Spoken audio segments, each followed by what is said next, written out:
Internet barengan, entah itu di sekolah, kantor, atau komplek rumah, harusnya kan bikin hidup jadi gampang ya. Tapi seringnya malah jadi ajang rebutan digital. Koneksi yang lemot dan gak adil bisa bikin frustrasi banget. Nah, gimana kalau ternyata ada cara buat menertibkan semua kekacauan ini? Yuk kita lihat bagaimana satu alat sederhana bisa jadi solusinya. Coba deh, pernah nggak sih ngerasain koneksi tiba-tiba lemot pas lagi butuh-butuhnya? Atau ngelihat anak-anak malah asyik main game online pakai wifi sekolah ketimbang belajar? Kalau iya, wah berarti Anda nggak sendirian. Ini masalah klasik kalau akses internet nggak diatur dengan benar. Oke, kita bedah deh masalahnya lebih dalam. Di banyak sekolah dan lingkungan di Indonesia, situasinya tuh udah kayak Wild West versi digital. Siswa bisa online kapan aja, seenaknya, yang akhirnya bikin bandwidth habis buat hal-hal yang nggak produktif. Nggak ada yang tahu siapa pakai data berapa banyak. Jadinya, jaringan jadi nggak adil, lemot, dan parahnya lagi, nggak aman. Nah, di tengah semua keruwetan ini, ada satu solusi yang bisa jadi semacam penjaga gerbang digital. Alat ini tugasnya yaitu mastiin lalu lintas internet jadi tertib dan adil buat semua. Penasaran kan? Yuk kita kenalan lebih dekat sama si penjaga gerbang ini. Namanya Mikrotik Router OS. Gampangnya gini deh, anggap aja ini otaknya router Anda. Dengan Mikrotik, perangkat yang tadinya biasa-biasa aja tuh bisa jadi pinter banget. Dia bisa ngatur, oke, kamu boleh lewat. Kamu lewatnya jam segini ya. Dan kamu kecepatannya segini aja. Analogi polisi lalu lintas tadi benar-benar pas banget buat ngegambarin fungsinya. Dan pemasangannya ini nggak asal-asalan loh. Semua proyek ini ngikutin metode yang rapi. Namanya NDLC atau Network Development Life Cycle. Kelihatan kan di sini prosesnya tuh sistematis banget. Mulai dari analisis dulu, ngertiin apa sih maunya komunitas. Terus lanjut ke desain jaringannya, diuji coba dulu lewat simulasi, baru deh implementasi atau pemasangan. Dan terakhir, monitoring terus-menerus. Jadi ini beneran rekayasa yang matang, bukan sekedar pasang terus tinggal. Oke, jadi gimana sih caranya kita bisa mengambil alih kendali jaringan ini?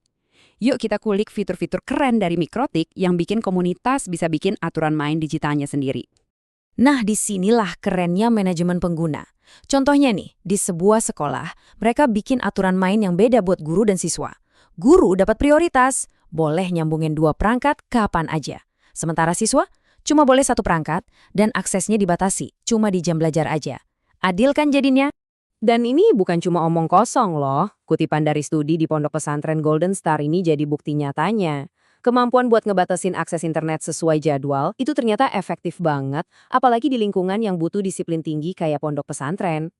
Nggak cuma profil pengguna aja, Mikrotik ini punya senjata andalan lainnya. Ada manajemen bandwidth yang ibaratnya bisa motong-motong kue koneksi internet biar semua kebagian rata. Terus ada firewall, ini kayak satpam atau penjaga pintu yang nyaring konten-konten berbahaya. Dan yang paling penting, semuanya bisa dipantau, jadi nggak ada lagi tuh penumpang gelap yang diam-diam ngabisin bandwidth. Oke, teorinya kan kedengarannya bagus banget ya. Tapi gimana pas dipraktekin di dunia nyata? Beneran ngefek nggak sih? Yuk kita lihat langsung dampak positifnya di beberapa komunitas di Indonesia. Contoh pertama, di MTS Al Barokah Lampung Tengah. Dulu mereka ini sama sekali nggak punya akses internet. Ini jadi masalah gede banget pas ada ujian berbasis komputer. Nah setelah jaringan Mikrotik ini dipasang, akhirnya siswa-siswanya bisa ikut ujian di sekolah sendiri. Jelas ini hemat biaya dan waktu banget buat mereka. Lain lagi ceritanya di Pondok Pesantren Golden Star. Di sini tantangannya beda. Internet yang bebas tanpa aturan malah jadi gangguan buat belajar dan ibadah. Dengan diterapkannya manajemen waktu akses, akhirnya mereka berhasil menciptakan lingkungan yang jauh lebih fokus dan kondusif sesuai sama nilai-nilai pesantren. Dan hebatnya, solusi ini nggak cuma buat sekolah aja. Di perumahan Gria Puli Sukatani, warganya itu udah frustasi banget sama layanan internet komersial yang, ya gitu deh. Akhirnya, mereka inisiatif bikin RT RW net sendiri pakai Mikrotik. Hasilnya, solusi internet yang kenceng, stabil, dan pastinya terjangkau buat semua warga di situ. Kisah-kisah sukses tadi itu bukan cuma sekedar cerita inspiratif loh. Ini tuh semacam cetak biru, sebuah model yang bisa banget ditiru sama komunitas lain. Jadi, apa sih pelajaran utama yang bisa kita ambil dari semua ini?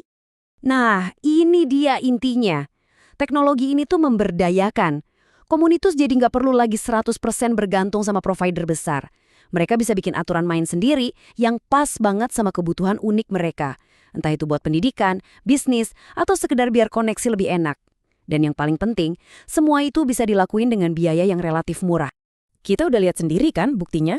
Dari sekolah, pondok pesantren, sampai komplek perumahan.